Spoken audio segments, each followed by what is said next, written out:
kepada Bapak Kepala Sekolah SD Negeri 1 Sumbawa, beliau Bapak Nudin yang kami hormati, kepada Bapak Ibu peserta desiminasi yang berbahagia.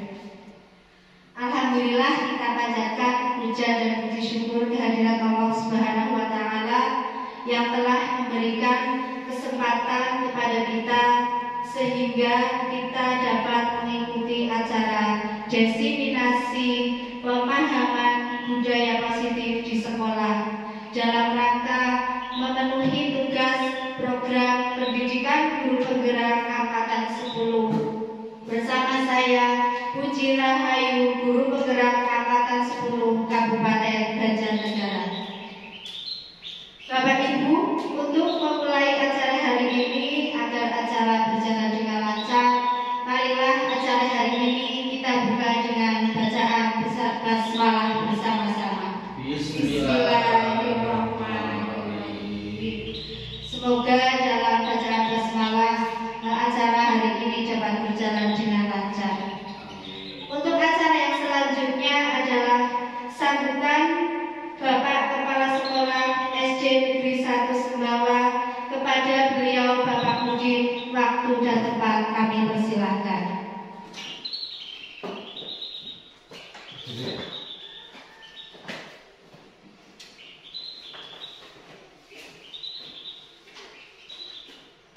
Bismillahirrahmanirrahim. Assalamualaikum warahmatullahi wabarakatuh. Alhamdulillahirabbil alamin wa bihi nasta'inu ala umuri dunya waddin.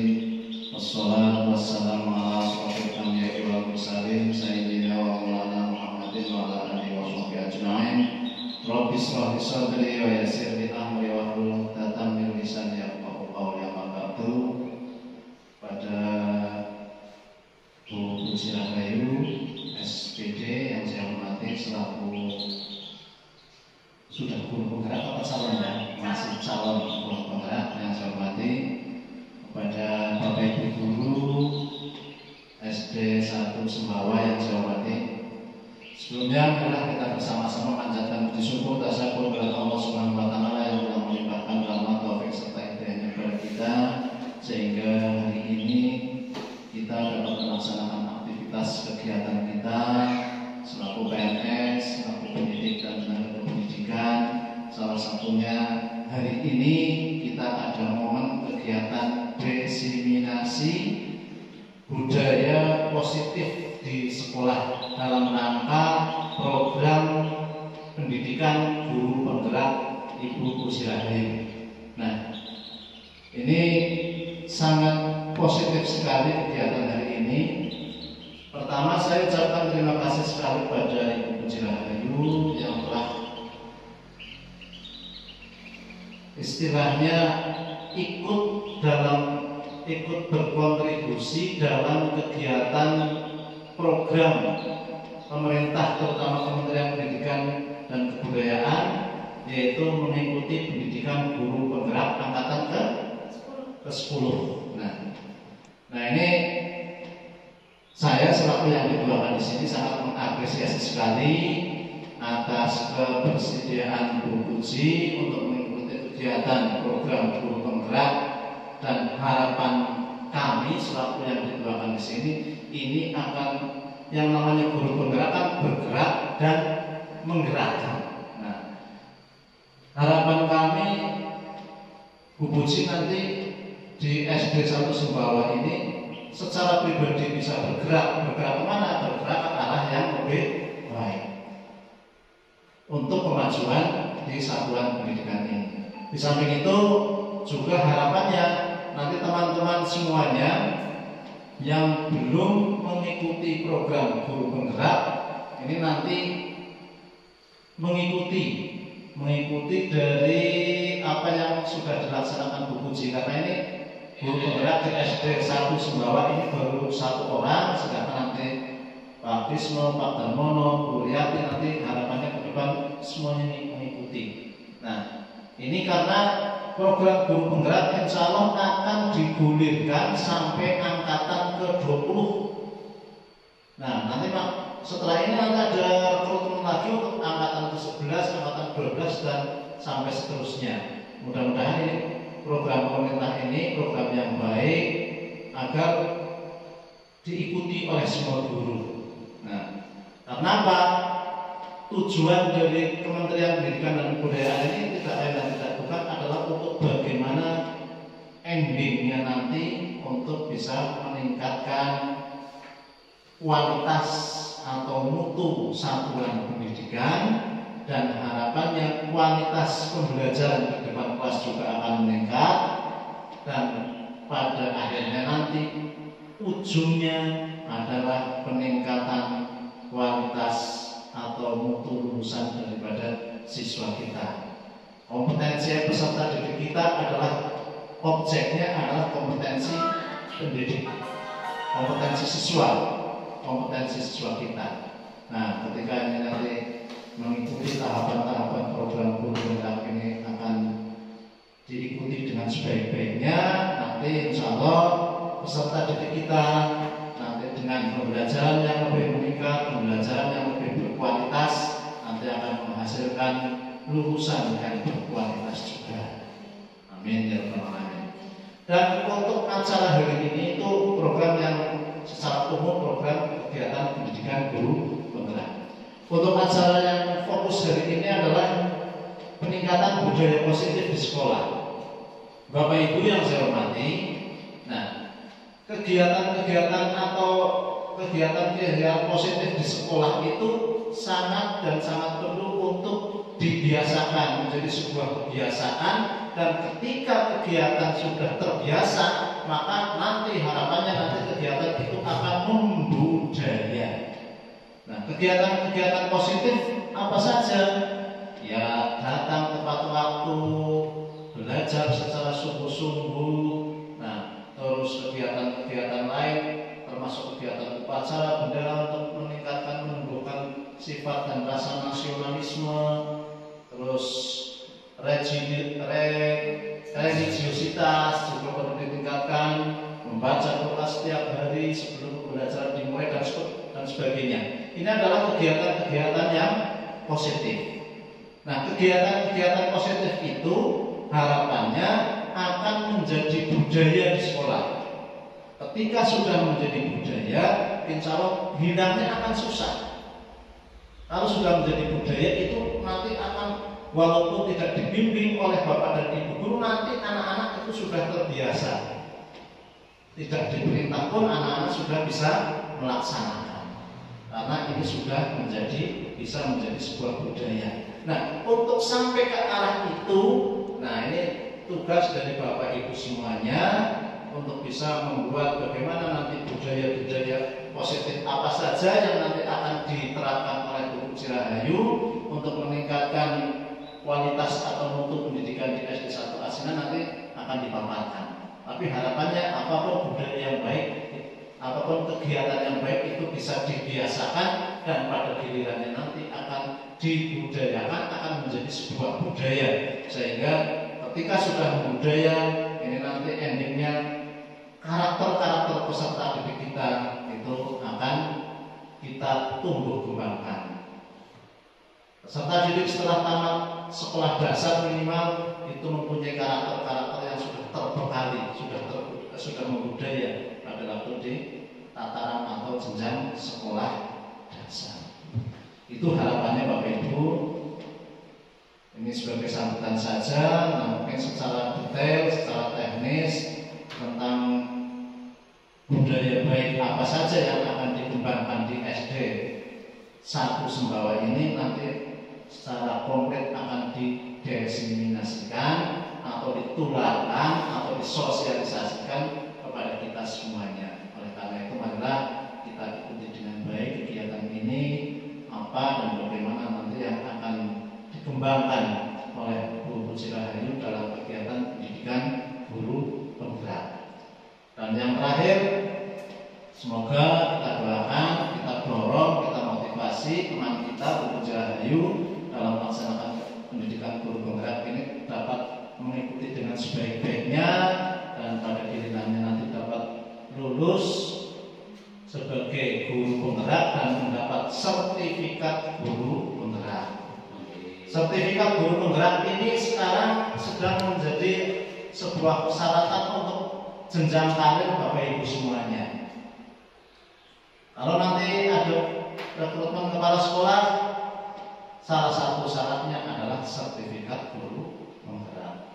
Yang sudah jadi kepala sekolah kalau tidak punya sertifikat guru penggerak sudah mentok, tidak mungkin akan karirnya akan naik jadi pengawas atau jadi PNF. Ini nanti jenjang-jenjang itu nanti dikhususkan untuk guru-guru penggerak. Oleh karena itu sekali lagi kepada teman-teman semuanya yang masih muda, yang masih jangkauannya itu masih panjang, silakan program-program pemerintah terutama dalam hal ini kan kegiatan Merdeka Belajar diantaranya program pendidikan guru penggerak agar diikuti dengan sebaik-baiknya, dan yang belum daftar untuk tahap berikutnya berarti periode atau angkatan ke-11 nanti untuk bisa daftar dan diikuti dengan baik, dan nanti Bu Cilahayu ini sudah bisa menjadi mentor untuk teman-teman di SD 1 Sumbawa.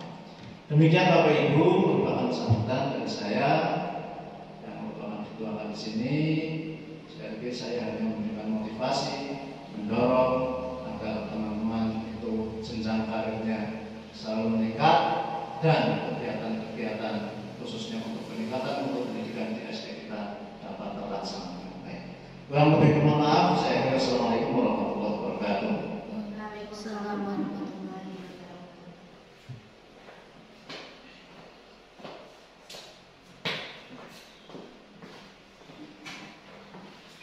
Terima kasih kami ucapkan kepada Bapak Kepala Sekolah yang telah memberikan banyak sekali motivasi-motivasi serta dukungannya, semoga bermanfaat bagi kita semua. Amin. Acara yang selanjutnya adalah pemaparan diseminasi pemahaman budaya positif di sekolah.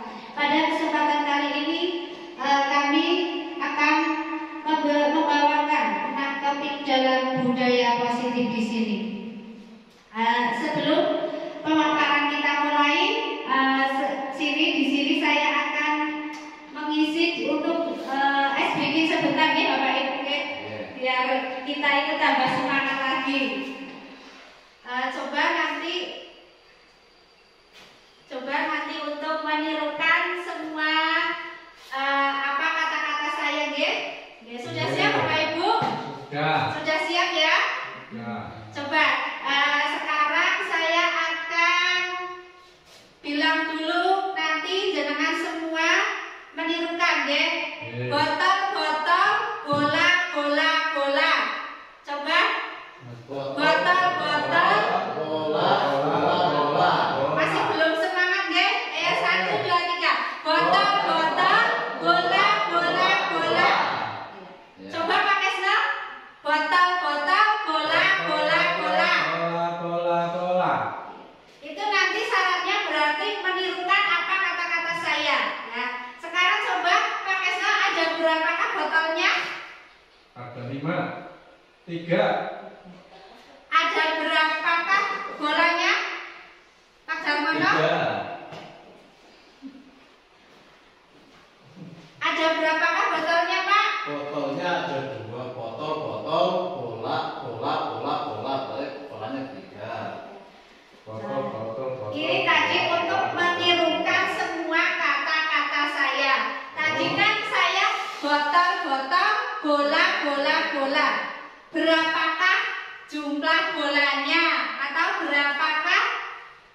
Dan berarti menirukan kata-kata saya. Jangan semua itu tidak disuruh untuk menghitung, tapi untuk menirukan kata-kata saya. Berarti tadi berapakah? Iya. Boleh kita aplaus dulu. Ya, terima kasih untuk SDG hari ini. Untuk selanjutnya akan saya mulai, yaitu saya di sini akan menyampaikan beberapa budaya positif yang itu untuk di guru penggerak itu ada di modul 1.4.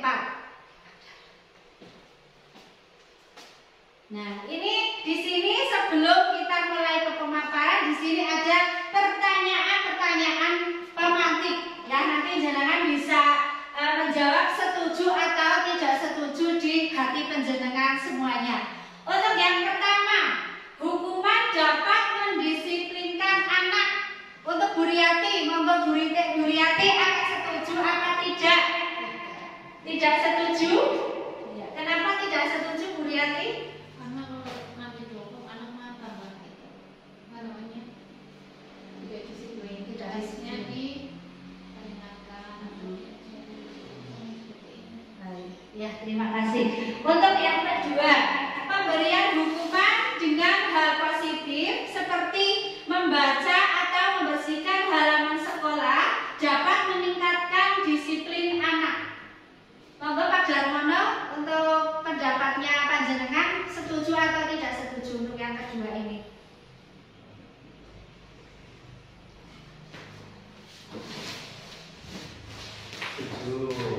Oke, ya ini sangat-sangat baik sekali nggak ini setuju. Untuk yang ketiga, memberi penghargaan dapat meningkatkan motivasi belajar anak. Monggo Pak Nudin untuk yang ketiga pertanyaan tematiknya setuju atau tidak setuju nggih? Setuju. Penghargaan dapat meningkatkan, ya namanya kita mensikapi anak kan ada reward dan punishment, ada hukuman dan ada penghargaan. Ketika kurang disiplin, anaknya harus mendapat punishment atau hukuman. Ketika mereka disiplin, mereka bagus sesuai dengan harapan kita, ya kita berikan penghargaan atau reward. Nah, penghargaan itu menurut saya dapat meningkatkan motivasi belajar anak. Oke, terima kasih Pak. Untuk selanjutnya,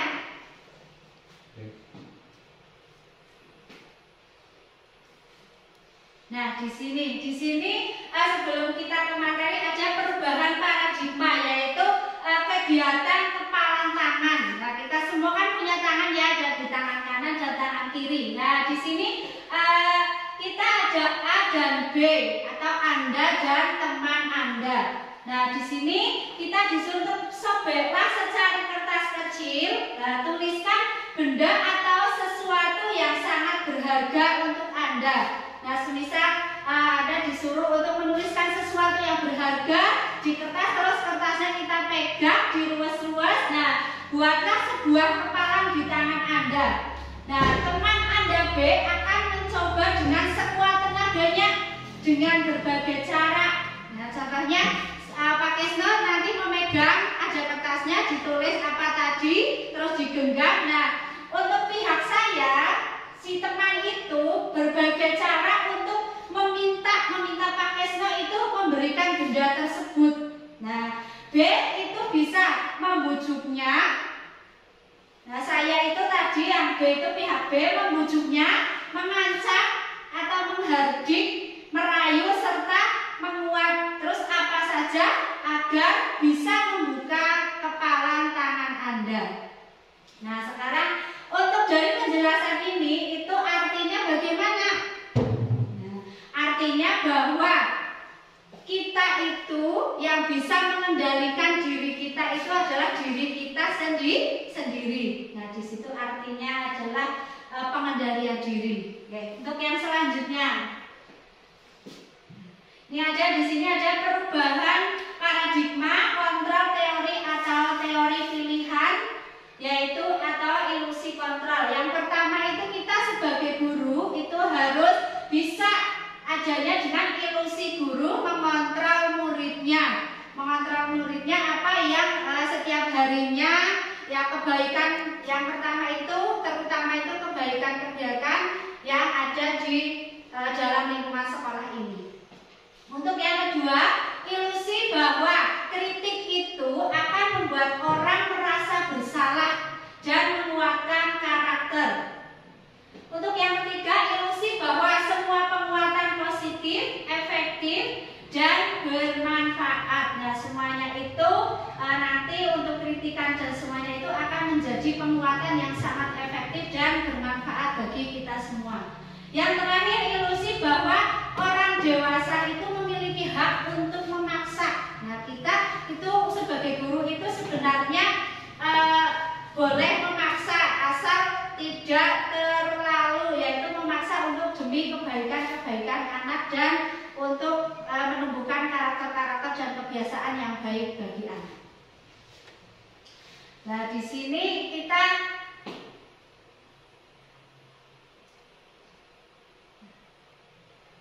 ya ini. Yang pertama ya, tadi disiplin positif. Nah, ya. Ya. Nah, ini perubahan paradigma stimulus respon teori kontrol atau teori pilihan. Siapa yang sesungguhnya itu memiliki kontrol? Nah, di sini ada dua, yaitu stimulus respon dan teori kontrol pilihan. Untuk stimulus respon di sini kita mencoba mengubah orang agar berpandangan sama dengan kita. Yang teori kontrolnya itu kita berusaha memahami pandangan orang lain tentang dunianya.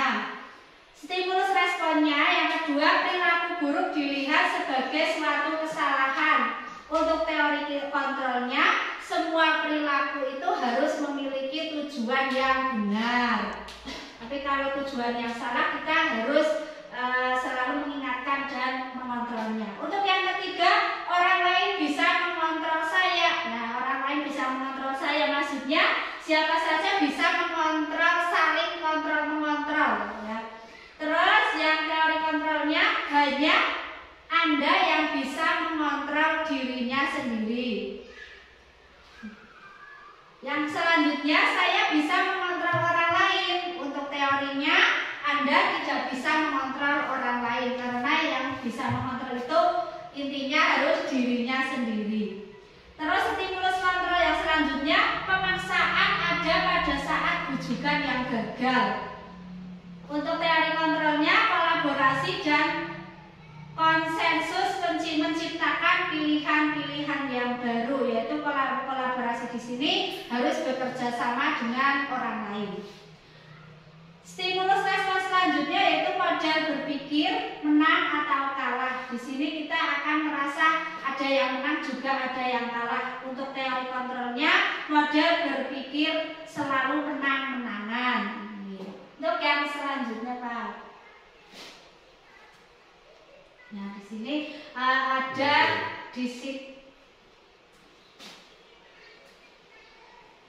disiplin positif, yaitu ada teori atau pilihan dari William Glasser. Nah, di sini Anda itu bisa mengontrol orang lain, hanya Anda yang bisa mengontrol orang lain.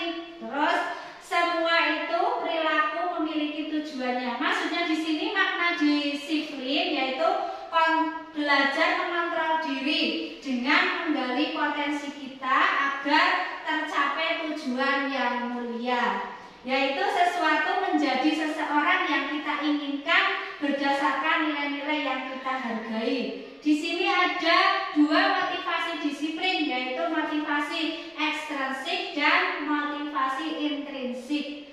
Untuk motivasi ini ada untuk menghindari hukuman. Nah, kita tidak boleh selalu menghukum-hukum, harus latihan mengendalikan atau menghindari hukuman. Yang kedua, bisa untuk mendapatkan imbalan. Ya, ini adalah untuk memiliki perilaku-perilaku tujuannya. Terus di sini ada 5 posisi kontrol. Nah, 5 posisi kontrol di sini yang pertama itu ada penghukum. Nah, ya, sebagai guru di sini kita harus mempunyai 5 posisi kontrol. Yang pertama sebagai penghukum, yang kedua pembuat rasa bersalah, yang ketiga sebagai teman, yang keempat sebagai pemantau, yang kelima sebagai manajer. Nah, kita sebagai pendidik itu boleh kita memiliki 5-5-nya posisi kontrol di sini. Tapi untuk yang pertama sebagai penghukum itu harus ya tidak boleh semestinya benar-benar dilakukan lah. Kalau untuk kita sebagai guru bisa menjadi teman, pemantau serta manajer. Ya, kalau pembuat rasa bersalah nanti kita akan kasihan sekali kepada peserta didik kita.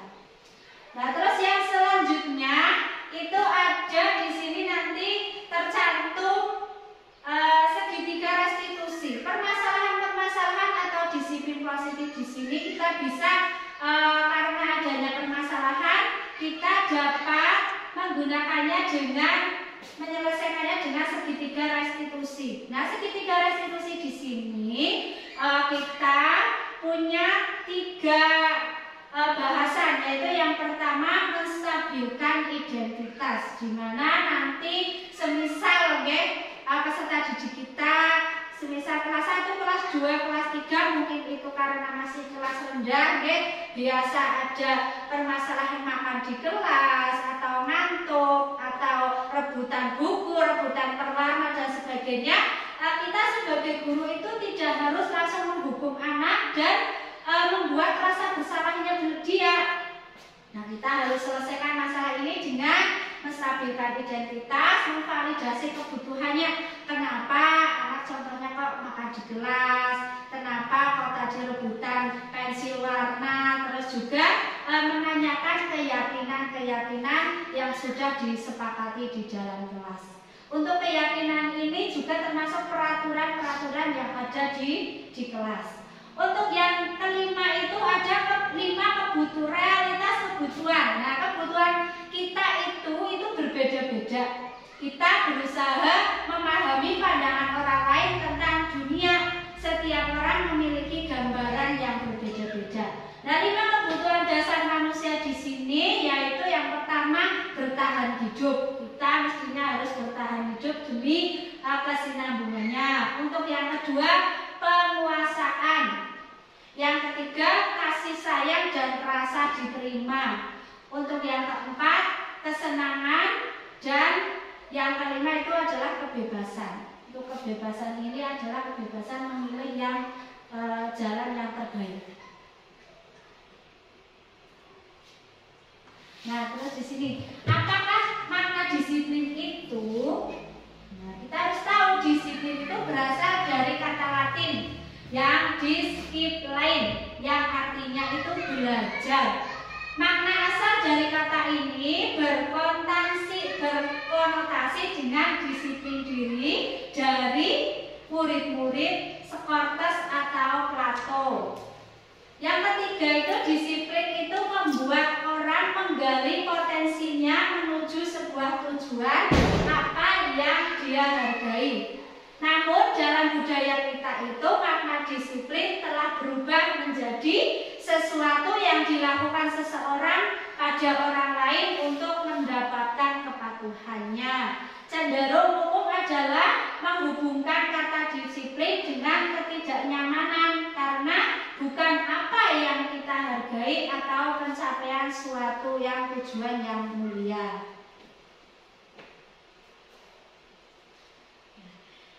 Nah, di sini ada juga untuk menerapkan disiplin positif ada juga nilai-nilai kebijakan universal. Kebijakan universal di sini adalah sifat positif manusia yang merupakan tujuan mulia yang ingin dicapai setiap individu.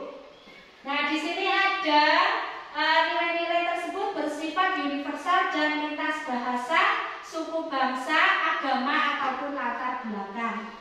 Setiap perilaku perbuatan memiliki suatu tujuan, yaitu teori dari William Glasser pada teori kontrol tahun 1984. Nilai-nilai kebijakan yang ingin dicapai oleh setiap anak Indonesia itu kita kenal dengan profil pelajar Pancasila, yaitu beriman, bertakwa kepada Tuhan Yang Maha Esa dan berakhlak mulia, mandiri, bernalar kritis, berkebinekaan global, bergotong royong, serta kreatif.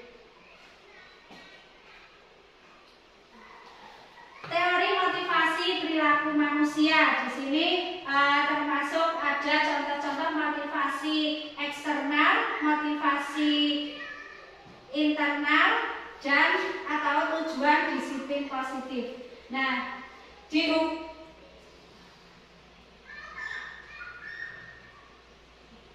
hukuman dihukum oleh penghargaan ini.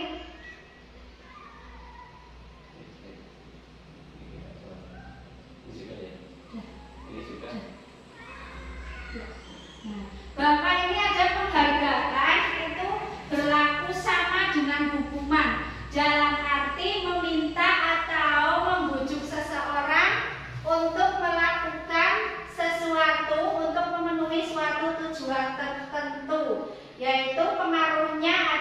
ada jangka panjang dan jangka pendek. Yang kedua, penghargaan hukuman, penghargaan mengurangi ketepatan, penghargaan tidak efisien, serta penghargaan yang merusak hukuman. Dihukum oleh penghargaan. Nah, di sini penghargaan akan nantinya menurunkan kualitas. Yang kedua, penghargaan akan mematikan kreativitas, dan penghargaan akan mengurangi motivasi intrinsik.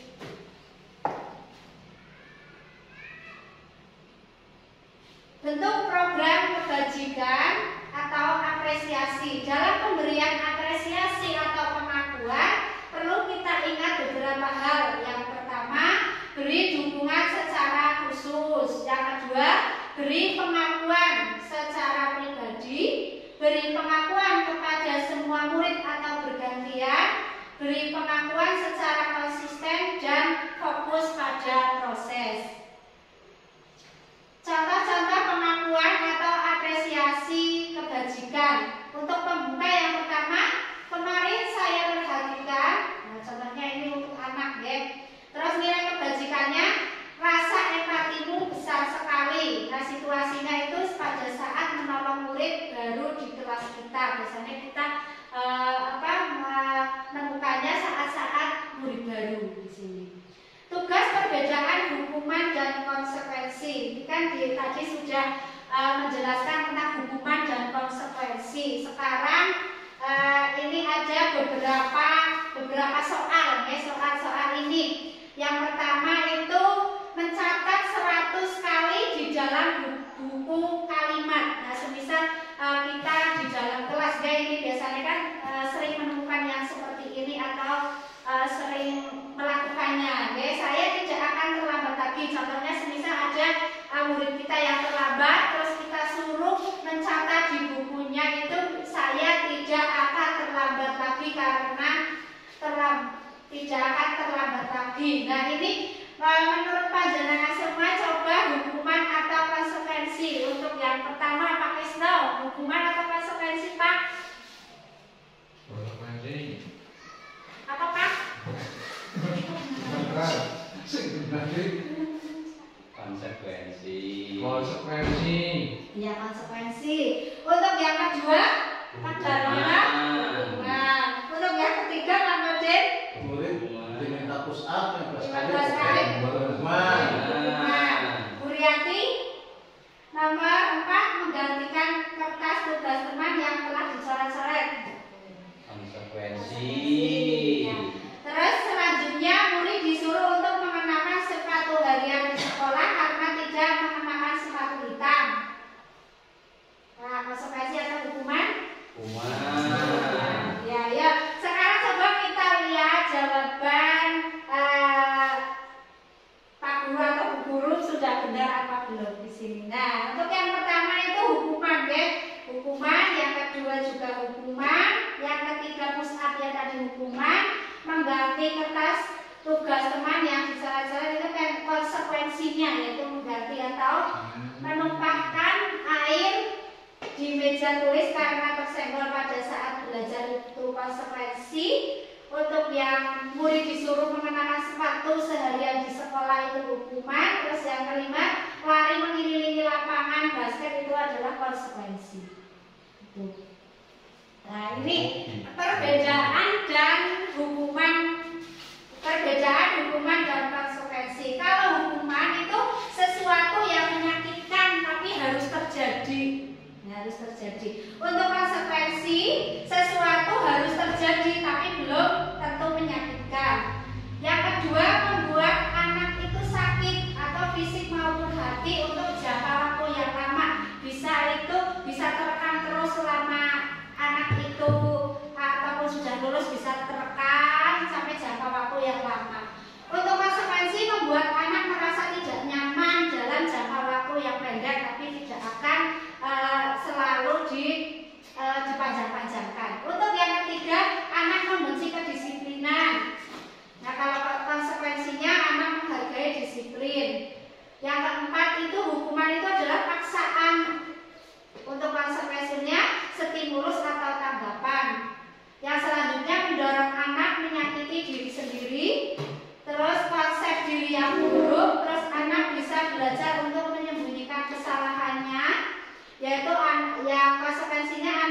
belajar untuk mematuhi peraturannya. Yang hukuman selanjutnya yaitu contohnya perbedaannya itu marah atau rasa bersalah karena dipermalukan atau merasa tak dihargai. Untuk konsekuensinya kehilangan hak, dibuat tidak nyaman atau diasingkan untuk sementara waktu atau time out. Di sini ada identitas yang gagal, yaitu tentang hukuman, dan identitas yang sukses tentang disiplin atau konsekuensi serta restitusinya. Untuk hukuman sesuatu yang menyakitkan harus terjadi, tadi sudah, yaitu restitusinya merupakan pilihan. Untuk tidak nyaman untuk murid itu, restitusinya menguatkan untuk murid atau dalam jangka waktu yang panjang. Yang selanjutnya adalah murid atau anak mendapatkan penguatan, yaitu penguatan tentang tadi konsekuensinya. Untuk yang selanjutnya adalah peraturan adalah kamu harus hukumannya, kalau nakal harus membersihkan halaman atau dan seterusnya. Nah, ini konsekuensinya ada peraturannya. Mampukah kamu melakukannya? Terima kasih. Untuk restitusi, apa yang kamu yakini, apa yang bisa kamu lakukan untuk memperbaiki masalah ini. Itu adalah hukuman yang negatif, konsekuensi netral, serta restitusi yang positif. Apa sih itu sebenarnya restitusi? Nah, restitusi di sini adalah proses menciptakan kondisi bagi murid untuk memperbaiki kesalahan mereka. Nah, sehingga mereka bisa kembali pada kelompok mereka dengan karakter yang lebih kuat. Restitusi juga merupakan proses kolaboratif atau kerjasama yang mengajarkan murid untuk mencari solusi untuk masalah mereka dan membantu murid berpikir tentang orang seperti apa yang mereka ingin menjadi atau tujuan mulianya, dan bagaimana mereka harus memperlakukan orang lain. Ada 9 ciri-ciri restitusi. Yang pertama itu bukan untuk menebus kesalahan, bukan untuk menebus kesalahan, namun untuk belajar dari kesalahan-kesalahan. Yang kedua, memperbaiki hubungan. Yang ketiga, tawaran atau bukan paksaan. Yang keempat, restitusi menuntut untuk melihat ke dalam diri. Yang kelima, restitusi mencari kebutuhan dasar yang mendasari tindakan. Yang keenam, restitusi diri adalah cara yang baik. Yang ketujuh, restitusi fokus pada karakter bukan tindakan. Yang kedelapan, restitusi fokus pada solusi yang akan kita tangani. Yang kesembilan, restitusi mengembalikan murid yang berbuat salah pada kelompoknya. Nah, ini mengapa kita perlu peraturan saja, mengapa harus keyakinan kelas, mengapa tidak peraturan saja. Tadi yang pertama sudah disinggung, yaitu mengapa kita harus memiliki peraturan, harus menggunakan helm bila mengendarai kendaraan roda 2. Contohnya ya untuk mendukung motivasi intrinsik, kembalilah kita ke nilai-nilai atau keyakinan-keyakinan untuk lebih menggerakkan seseorang dibandingkan mengikuti serangkaian peraturan-peraturan yang ada. Ini termasuk keyakinan kelas atau bukan. Untuk yang pertama, selalu kembalikan buku ke tempatnya. Ini termasuk peraturan dilarang mengganggu orang lain. Terus ini di sini selalu mengembalikan buku ke tempatnya. Ini termasuk keyakinan kelas yang berbentuk tanggung jawab. Yang kedua, dilarang mengganggu orang lain.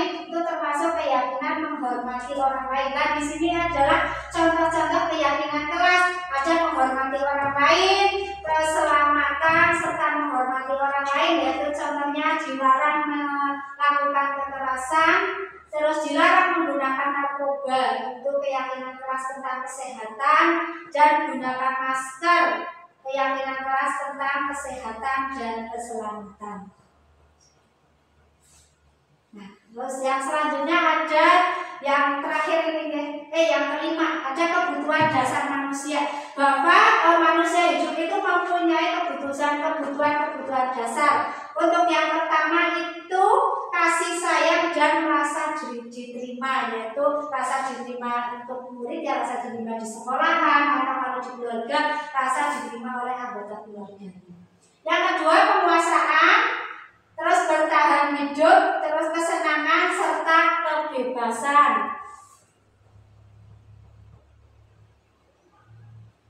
Nah, nih untuk 5 posisi kontrol, yaitu yang pertama penghukum, yang kedua membuat rasa bersalah, menjadi teman, pemantau serta manajer. Nah, untuk menambahkan untuk manajer di sini yaitu bisa kita dengan mengidentifikasi, dengan mengajukan pertanyaan-pertanyaan. Beda dengan bagaimana kamu bisa menyelesaikan masalah ini atau pekerjaan ini. Nah, kita adalah sebagai manajer atau pemantau. Terus kalau kamu selalu yang paling terakhir, nah contohnya paling terakhir jangan ada, nah itu adalah penghukum, itu adalah yang tidak boleh. Nah di sini, nah kita akan menyelesaikan masalah kita nantinya yang kita temui di kelas-kelas kita. Dia mesti banyak sekali kita menemukan permasalahan dengan murid. Ini ada kita membuat segitiga restitusi, yaitu ada validasi kebutuhan, menstabilkan identitas, serta menanyakan keyakinan keras. Nah, ini di sini itu adalah nilai-nilai yang telah disepakati. Terus ada lagi, kamu ingin menjadi orang yang seperti apa sih? Nah, di sini adalah pertanyaan-pertanyaan yang akan nantinya mengidentifikasi masalah serta validasi kebutuhan dan menstabilkan identitasnya dengan kita menggunakan segitiga restitusi. Nah, ini contoh saya kemarin ada permasalahan di kelas, yaitu ini kelas 1 ceritanya saya sedang mengajar. Ini pengalaman saya mengajar di kelas, terus nantinya ada permasalahan, saya mencoba menyelesaikannya dengan menggunakan segitiga restitusi.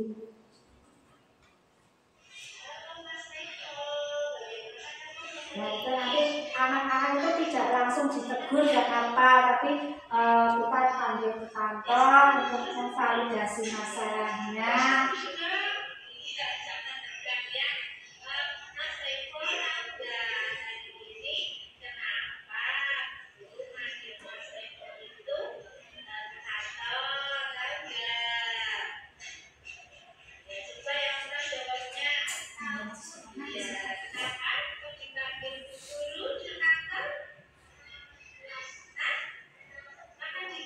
Nah, itu masalahnya anak makan di kelas saat pelajaran.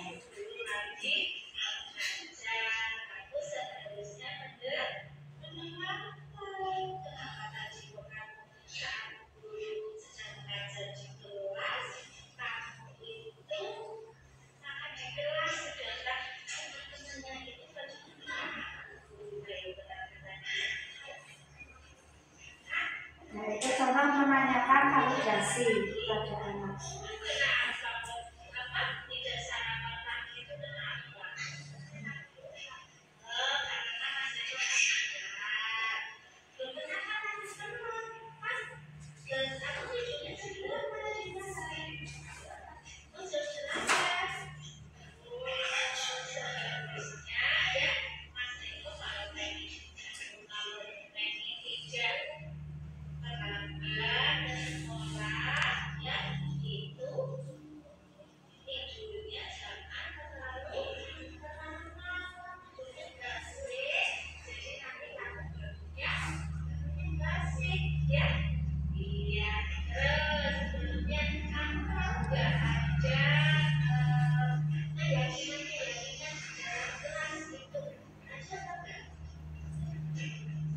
Kedua, menanyakan tentang keyakinan keras yang sudah kita sepakati bersama.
tadi ya, contoh penyelesaian memakai atau dengan segitiga restitusi. Terima kasih sekali, ini sudah saya paparkan ya, mudah-mudahan bermanfaat bagi Bapak Ibu semua. Ini saya ada pantun sedikit ya. Batik adik bercorak motif. Cakep. Ya. Ada motifnya terbelah-belah. Cakep. Filosofi KHD dan budaya positif.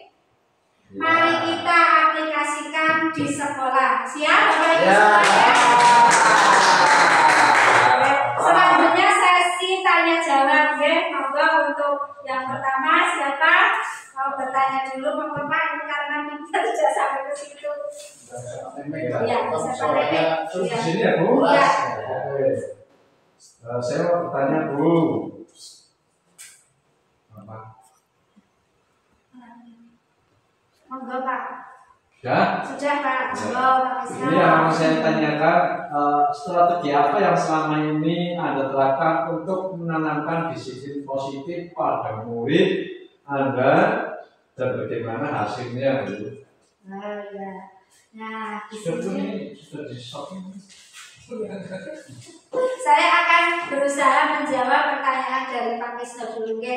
Untuk strategi yang saya terapkan di sini yaitu menanamkan disiplin positif pada murid adalah itu memberikan pujian serta mengafirmasi positif atas hal-hal baik yang murid-murid saya lakukan. Dan saya juga memberikan manfaatnya dalam kehidupan sehari-hari Pak. Mungkin itu Pak. Oke, Oke. itu ya Bu ya. Ya. Ya, siap. Sudah Pak? Sudah cukup. Sepakat? Oke. Oke. Untuk yang kedua, Kedua, apa tujuan membangun budaya positif di sekolah? ya langsung saya jawab aja ya. Untuk tujuan membangun budaya positif di sekolah itu adalah untuk menumbuhkan karakteristik anak ya, karena semua percaya bahwa tujuan pentingnya di sekolah selain kita mengajar yaitu kita harus benar-benar bisa membentuk karakter siswa, terutama siswa kita sendiri di SD kita sendiri. Mungkin seperti itu Pak Darmono. Terima kasih. Terima kasih atas pertanyaannya. Pak, selanjutnya. Oh ya, Bu Yati monggo bertanya, mau bertanya apa Bu? Nilai-nilai keterampilan apa yang Anda tanamkan pada murid-murid Anda di kelas dan di sekolah?